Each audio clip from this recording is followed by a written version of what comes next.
yo creo que todo va a estar bien y te vas a poder ir para tu casa, pues ya no necesitas oxígeno, los ejercicios lo haces bien, saturas bien y te daremos el alta. Te lo confío. Hoy.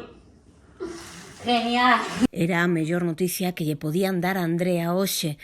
Hai un ano o seu pai estivo ingresado na UCI por COVID e ela non imaginaba que pasaría por unha experiencia similar.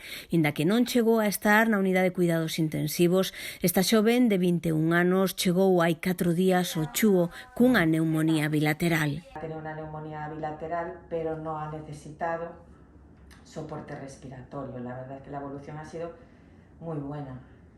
Y ahora estamos pendientes de confirmar la evolución radiológica, pero desde luego la exploración es normal, la evolución ha sido muy buena. Ahora lo veíamos más en gente de mayor edad, pero conforme las campañas de vacunación han ido vacunando a la gente de mayor riesgo, pues la patología se ha trasladado a la población que no está vacunada. Agora o virus circula entre a poboación non vacinada. É certo que os que recibiron a vacina poden contaxiarse, pero o risco é moito menor. Por iso, esta mensaxe vai dirixida a mozos e mozas. Lo que tenemos que ser todos conscientes es que el virus sigue entre nosotros, que ahora mismo la población más vulnerable está protegida, pero a pesar de estar protegida puede contagiarse, y aquellos que ahora transmiten la enfermedad más fácilmente, que es la población que no está vacunada, pues debe tener una actitud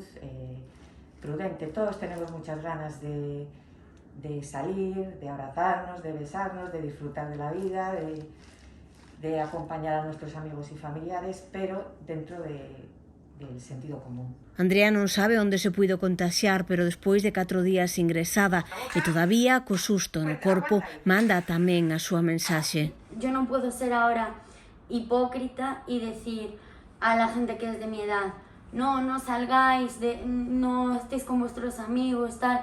No puedo decir eso porque yo también lo he hecho, pero sí que tengamos cuidado, ponte la mascarilla y no pienses que a ti, por ser joven, no te va a pasar estar en un hospital, porque yo nunca pensé que tendría que estar aquí y aquí estoy con una neumonía. Entonces, hay que pasárselo bien y no vamos a dejar de vivir, pero hay que tener cuidado porque esto no es ninguna broma.